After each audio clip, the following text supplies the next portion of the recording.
عرض کر رہا تھا کہ اگر فرض فرمائے میں اور آپ امام کے زمانے میں ہوں، ہماری دکان نہ چلتی ہو، ہم مولا کے پاس جائیں اور مولا سے کہیں مولا میری دکان نہیں چلتی، مجھے دکان چلانے کے لیے کوئی نسخہ بتائیں، تو یہ برا ہوگا یا اچھا ہوگا؟ میں نے کہا اچھا ہوگا، بہت اچھی بات ہے۔ اچھا فرض کریں یہ دن وہ دن ہے جب امام جنگ صفین کے لیے تیاری کر رہے ہیں، امام نے اعلان کیا ہے کہ سب لوگ اس لشکرگاہ میں آ جائیں جہاں سے جنگ پہ جانا ہے۔ امام جنگ کے لیے تیاری کر رہے ہیں، لشکر جمع کر رہے ہیں، سب لوگ لشکر میں پہنچ رہے ہیں، اب امام لشکر کو تیار کر رہے ہیں اور میں وہاں پہنچا اور امام سے کیا کہہ رہا ہوں کہ مولا میری دکان نہیں چل رہی، میری دکان چلانے کے لیے کوئی جملہ بتا دیجیے۔ اب اچھا ہے، اب دیکھنے والا مجھ سے یہ کہہ سکتا ہے کہ بھائی ٹھیک ہے تمہاری دکان نہیں چل رہی، لیکن تم جس مولا کے ماننے والے ہو اس وقت وہ میدان جنگ میں کھڑا ہے، وہ تم سے جنگ کا مطالبہ کر رہا ہے اور تم کیا کہہ رہے ہو میری دکان چلے گی یا نہیں چلے گی؟ ہمیں ہر چیز ان سے مانگنی ہے، لیکن اس کے ساتھ ساتھ تھوڑا سا یہ دیکھنا پڑے گا ان کی پرائرٹیز کیا ہیں، وہ کس چیز پہ کام کرنا چاہ رہے ہیں۔ تو ہمیں دیکھنا پڑے گا مثلا وقت کے امام کس چیز پہ کام کرنا چاہ رہے ہیں، وقت کے امام ہم سے کیا چاہ رہے ہوں گے۔ تو ٹھیک ہے مثلا میری زندگی میں کچھ مشکلات ہیں، میں ان مشکلات کو دور کرنا چاہ رہا ہوں، لیکن مجھے دیکھنا پڑے گا کہ بھائی خدا کا جو نظام ہے وہ ہم سے کیا چاہ رہا ہے، خدا کا نظام ہمیں کہاں لے جانا چاہ رہا ہے، اس کی طرف بھی ہمیں توجہ دینی ہے۔ درود بھیجے گا محمد و آل محمد پر۔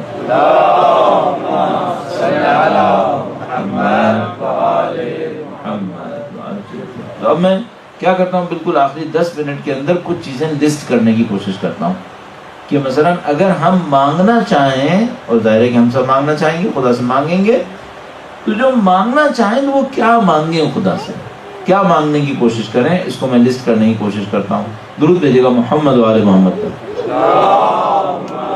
صلی علی محمد و آل محمد۔ مثلا ایسی چیزیں مانگوں جن کا اثر تھوڑی سی دیر کے لیے ہے، یا ایسی چیزیں مانگو جن کا اثر لمبی مدت تک ہے۔ میرے پر رحم کرنا، میں ایسی سختی سے گزر رہا ہوں۔ درود بھیجے گا محمد و آل محمد۔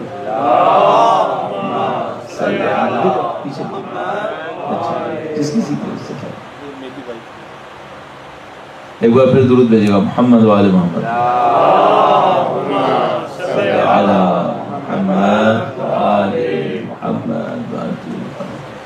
اہل بیت اطہار علیہ السلام کی عظمت پر ایک بار پھر درود بھیجے گا محمد و آل محمد۔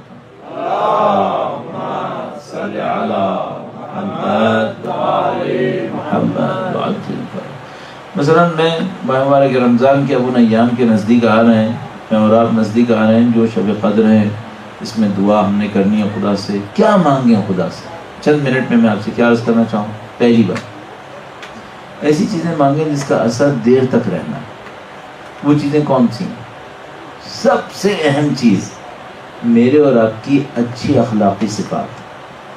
پہلی چیز یہ، اگر ایک انسان کے اخلاق اچھے نہیں ہیں، اس کی صفات اچھی نہیں ہے، یہ انسان دین کے کام نہیں آئے گا، یہ انسان بندوں کے کام نہیں آئے گا، اس انسان کی کوئی چیز اس کے اپنے کام بھی نہیں آئے گی، تینوں سطح پر ناکام ہو جائے گا۔ پہلی چیز جو ہمیں اور آپ کو چاہیے وہ کیا چاہیے؟ اچھے اخلاقی صفات چاہیے۔ مثلا اچھے اخلاقی صفات کیا ہوتے ہیں؟ نمبر 1، مجھے مغرور نہیں ہونا، میرے اندر غرور نہیں ہونا چاہیے، میرے اندر انسانوں کے لیے ہمدردی ہونی چاہیے، میرے اندر اپنی ذات سے قربانی دینے کی طاقت ہونی چاہیے۔ اچھے اخلاقی صفات کو جمع کرو۔ میرے اندر سچائی ہونی چاہیے۔ آپ کو اور مجھے خدا تعالیٰ نے سب سکھا دیا۔ تھوڑا سا اپنے نفس سے پوچھیں، ہمیں سمجھ میں آ جاتا ہے۔ اور میں نے آپ کی خدمت میں ایک بات عرض کی تھی کل، وہ یہ کہ آپ اور میں اپنے مخلص دوستوں سے پوچھیں ہم نے خرابی کیا ہے، اس خرابی کو پوائنٹ آؤٹ کریں، اس خرابی کو جاننے کی کوشش کریں، اور خدا سے اس خرابی کا حل طلب کریں۔ مثلا فرض فرمائیے میں نے جدوجہد کی اپنے نفس کے اوپر، مجھے پتہ چل گیا خدا نہ کرے نعوذ باللہ تعالیٰ کہ میرے اندر تھوڑا بہت خود غرضی ہے۔ خود غرضی کا مطلب اپنے آپ کو دیکھتا ہوں، باقی دوسرے کیا کر رہے ہیں مجھے زیادہ پرواہ نہیں ہے۔ یہ اچھا نہیں ہے. یہ جو انسان کے اندر خرابیاں ہوتی ہیں نا، یہ بھی میں آپ کی خدمت میں عرض کرتا چلوں، ایسا نہیں ہوتا کہ اس کا نقصان صرف دوسروں کو ہوگا. سب سے زیادہ نقصان خود انسان کو ہوتا ہے، سب سے زیادہ گھاٹا خود اس نے اٹھانا ہوتا ہے. تو اپنی خاطر اپنی نفسانی اور اخلاقی بیماریوں کا خدا سے حل طلب کرنا کہ خدایا میرے اندر کچھ بیماریاں ہوں گی، ان بیماریوں کا تو علاج کر دے. اچھا ایک اور بات عرض کرتا چلوں، اگر مجھے اپنے اندر کوئی بیماری نظر نہیں آ رہی پھر تو میں ہمیشہ اس کے بعد یہ کہتا ہوں، اس کا مطلب ہے ایک بیماری تو یہی سمجھ میں آ گئی ہے کہ مجھے اپنے اندر کوئی بیماری نظر نہیں آ رہی. یہ کیسے ہو سکتا ہے میرے اندر کوئی خرابی نہ ہو؟ تو میں اور آپ خدا متعال کے سامنے جب بھی پہنچیں اپنی نفسانی اخلاقی بیماریوں کا حل خدا متعال سے طلب کریں. اگر بیماری سمجھ میں آتی ہے تو خدا کو بتا دیں، خدا یہ بیماری میرے اندر ہے، اس کا مجھے حل نصیب کر دیں. اور اگر نہیں سمجھ میں آ رہی تو خدا سے کہتے ہیں خدا دو بیماریاں پتہ چل گئیں، ایک وہ جو پہلے سے ہوگی اور دوسری یہ کہ مجھے نظر بھی نہیں آ رہی ہے. یقیناً ہوگی. اور بعض اوقات انسان اتنا بری طرح اپنے نفس کے جال میں پھنس جاتا ہے، بیچارے کو کچھ سمجھ میں نہیں آتا کیا ہو رہا ہے. اپنی ساری خرابیوں کو اچھائیاں بنا لیتا ہے اور اپنی ساری خرابیوں کو بھلا کر زندگی کہیں اور گزار دیتا ہے. اور اس کے اوپر بہت ساری باتیں جو میں آپ سے کیا عرض کروں، وقت بالکل اختتام پر ہے. اگر میں مرنے سے پہلے مجھے پتا چلے نا کہ میرے اندر 25 بیماریاں باقی رہ گئی ہیں، مجھے حسرت کتنی ہوگی، حل بھی نہیں کر پاؤں گا. ابھی طلب کرو. بس یہ جو شبائے قدر ہیں ان کے اندر جہاں آپ اور چیزیں طلب فرمائیں گے، پہلی چیز جو آپ طلب کر سکتے ہیں وہ یہ کہ خدایا مجھے اچھی اخلاقیات، اچھی نفسانی حیثیت وہ مجھے نصیب کر دیں. تھوڑا سا اپنے اندر کو دیں گے تو مجھے اور آپ کو اپنی پرابلم سمجھ میں آ جائیں گی. ان پرابلمس کا خدا سے حل مانگ سکتے ہیں. ایک کام. دوسرا کیا کریں؟ کثیر روایات ہمارے پاس موجود ہیں، دوسروں کے لیے طلب کرو تاکہ خدا تمہیں دے دے. دوسروں کے لیے مانگو تاکہ تمہیں خدا نصیب کر دے. جتنا ممکن ہے دوسروں کے لیے مانگو، جتنا ممکن ہے. حتیٰ میں عرض کروں گا اگر آپ چاہتے ہیں کہ آپ کے اندر سے خدائی صفات نظر آئیں تو اجنبیوں کے لیے بھی مانگیں، اجنبیوں کے لیے بھی مانگیں، اس سے خدا نصیب فرمائے گا. تو دوسری بات جو سمجھ میں آتی ہے، پہلی بات یہ سمجھ میں آتی ہے کہ آپ اور میں اپنی نفسانی خواہشات کو خدا متعال سے، نفسانی حیثیتوں کو خدا سے طلب کریں. خدا ہمیں اچھی نفسانی حیثیت دے، اچھے اخلاقیات دے، اچھے راستے پہ چلنا نصیب کر دے، ہماری برائیوں کو ہمارے سامنے آشکار کر دے، ہماری برائیوں کو ختم کر دے. اور دوسری بات، ہم دوسروں کے لیے جتنا طلب کر سکتے ہیں، مثال کے طور پر فرض فرمائیے آپ کے دوستوں کے اندر کوئی مشکل میں ہے، خدا سے نام لے کر اس کے لیے طلب کریں کہ خدا یہ فلانی مشکل میں ہے، اس مشکل کو حل کر دیں. دوسروں کے لیے جتنا طلب کریں گے آپ کے لیے خدا متعال راستے کو آسان کرے گا. اور تیسری بات عرض کروں جو شاید سمجھ میں آتی ہے، سب سے بنیادی بات ہے، وہ یہ کہ خدایا میری زندگی تیرے دین اور تیرے بندوں کے کام آ جائے. میری زندگی تیرے دین اور تیرے بندوں کے کام آ جائے. اس کے اوپر 1-2 منٹ اور عرائض پیش کروں گا. درود بھیجے گا محمد و آل محمد پر.